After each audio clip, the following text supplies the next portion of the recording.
El presidente López Obrador llamó a quienes estudian y a quienes trabajan en las universidades públicas a regresar a clases de manera presencial. Dijo que estar tanto tiempo en Internet es tóxico y que la inasistencia representa un atraso. Universidades como la UNAM han empezado a regresar de manera muy paulatina, pero si consideramos que 7 de cada 10 estudiantes de licenciatura y de posgrados acuden a universidades públicas, ¿habrá algún costo para el país, como advirtió el presidente? Veamos el contexto. Esta mañana el presidente López Obrador llamó a las universidades públicas a regresar a clases presenciales. Dijo que ya casi no hay contagios y que el cuerpo académico ya está vacunado, por lo que pidió que vuelvan a las aulas. Está muy cómodo para quien está recibiendo su dinero y está en su casa y no corre ningún riesgo. Las universidades públicas del país imparten clases en modo virtual desde marzo de 2020. El pasado 30 de agosto, las escuelas de educación básica y media volvieron a clases. Poco después, las universidades privadas anunciaron la reapertura de aulas en sistema híbrido. El Ejecutivo Federal dijo también que en algunos casos, dentro de las universidades públicas, hay mafias que controlan a directivos y rectores para manejar de manera discrecional los presupuestos, y pidió a los sindicatos y al alumnado impulsar un movimiento de reforma y renovación. Aunque señaló que este asunto deben resolverlo las comunidades universitarias, dijo que el influyentismo y el nepotismo están presentes en la Universidad de Guadalajara y la UNAM. Finalmente señaló que no regresar a clases presenciales representa un atraso. A fines de agosto, la UNAM anunció que reanudarían clases presenciales de manera paulatina, y a partir del 20 de septiembre se irán programando fechas para que grupos reducidos regresen a prácticas en talleres y laboratorios. El Instituto Politécnico Nacional y la Universidad Autónoma Metropolitana informaron en julio que continuarán de manera virtual. Punto y contrapunto. A ver, ¿cómo ves este tema, Alejandro? Honestamente, en la Ibero regresamos de manera híbrida este semestre y ha sido todo un reto. La Ibero, la verdad es que sí le invirtió muchísimo a hacer salones, las ventanas, abrir las ventanas de una manera mucho más amplia para que se pueda ventilar mejor, mobiliario para que esté mucho más separado con la distancia de 1.5 metros, unas videocámaras, unas webcams que hay ahí para que los docentes podamos también transmitir la clase para alumnas y alumnos que no quieren todavía regresar a las aulas, no se sienten seguras o seguros, o porque por alguna razón no puedan ir. Ha sido un reto enorme, porque evidentemente yo, por ejemplo, en mi caso, los martes voy al Ibero de manera presencial, los jueves me toca hacerlo desde Zoom en casa, y ahí de verdad que me avisan prácticamente el mero día alumnas y alumnos: hoy no voy a poder ir, voy a conectarme, y pues uno ya de repente ya no sabe ni a dónde voltear a ver, si a la gente o a la cámara de la computadora o a la videocámara del salón, ¿no? ¿Están las universidades listas para esto, las públicas, perdón? Por supuesto, así como las privadas, y justo en estos tiempos nos tocó vivir y paulatinamente habrá que ir recuperando nuestra normalidad.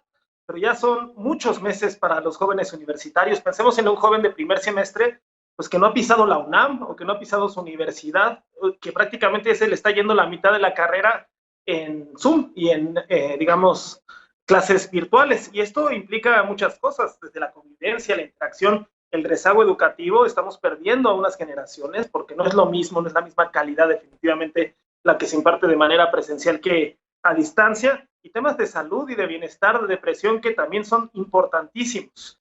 Y me parece que si los kindergartens ya regresaron, si las primarias ya regresaron, si las universidades privadas ya regresaron, pues es un debate más que pertinente pedirle a las universidades autónomas públicas pues que vayan estableciendo planes, protocolos para un retorno seguro en modalidades híbridas, escalonadas, con medidas de precaución, pero sí ya se tiene que regresar y no puede seguir esta excepcionalidad. Divido este debate con otro, porque se buscaron mezclar y se hablaba de las mafias en las universidades y se escandalizaron. Dicen que cómo es posible que existen las mafias universitarias, pero claro que existen las mafias universitarias. Nada más habría que recordar a la Sosa Nostra, este término que acuñó Miguel Ángel Granados Chapa, un periodista de primera, en torno a esta mafia que acaparó los cargos, se eternizó en los cargos directivos de la Universidad Autónoma de Hidalgo, que tiene sus grupos porriles, sus grupos de choque, que maneja arbitrariamente el presupuesto, digamos que se ha eternizado en el cargo, o el Grupo Guadalajara. Claro que hay mafias universitarias, y aguas entonces con la impunidad basada en las profesiones, como si el hecho de ser universitario, el hecho de ser profesionista, te eximiera de actitudes corrompibles, y creo que hay un poco de clasismo en esa valoración. Así como que hay que defender la educación pública, la universidad, la función pública de la universidad, tampoco se vale que haya un velo de impunidad o un manto de impunidad en función de la profesión o de los títulos nobiliarios o profesionales. Bien, a ver, y al mismo tiempo, Ana, yo vuelvo a insistir sobre el tema del reto para las universidades públicas, porque pues, la verdad es que también una clase en la UNAM puede llegar a tener hasta 70, 80 alumnos, y 70, 80 alumnas en un salón, pues es un reto fundamental para mantenerlas a una distancia, a menos de que sea una super aula gigantesca, y no, tampoco hay todos esos espacios siempre, ¿no? Sí es un reto fuerte, y yo también coincido con lo que menciona Alejandro, es momento de regresar, es un atraso, evidentemente, y un rezago, sobre todo para quien está tomando clases de manera virtual desde casa, pero ¿cómo darle la vuelta cuando de repente, pues también hay que decirlo, uno va de repente a las universidades públicas y no hay papel de baño en los baños? No, definitivamente digo, qué bueno que tú como profesor universitario consideras esto también, que el hecho de estar presencialmente hace una diferencia enorme en la calidad educativa, porque es así, ¿no? Y creo que quienes realmente tienen un interés por los procesos educativos lo saben y lo defienden. Y es cierto que los presupuestos de las universidades públicas pues pueden ser muy precarios, efectivamente, porque pues es obvio, ¿no? No se cuenta con el mismo presupuesto que las instituciones privadas.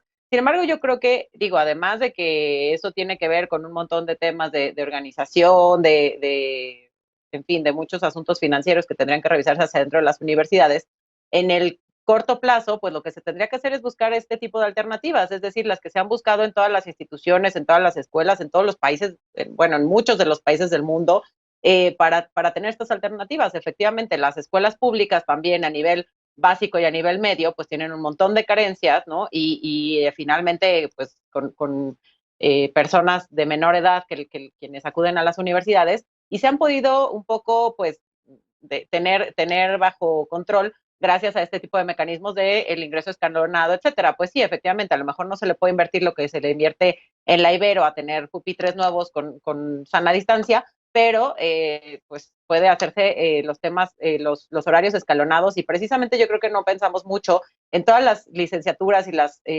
disciplinas como prácticas, ¿no? Que están perdiendo un montón de conocimiento, y que pues son los profesionales que se están formando para el futuro de la sociedad.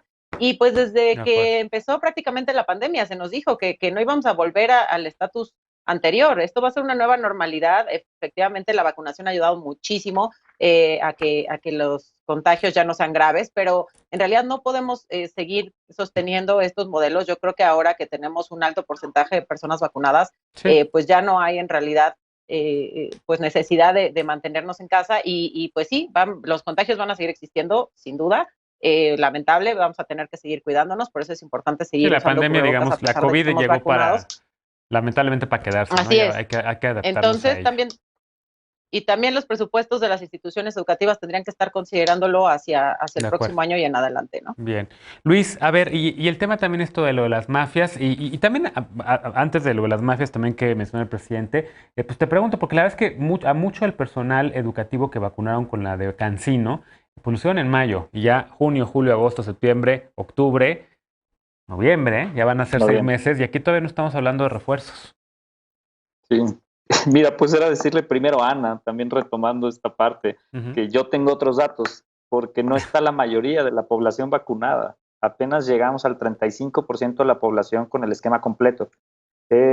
No creo que sea un buen avance como para garantizar que ya exista, digamos, que ya puedan existir protección o inmunidad en la mayoría de la población.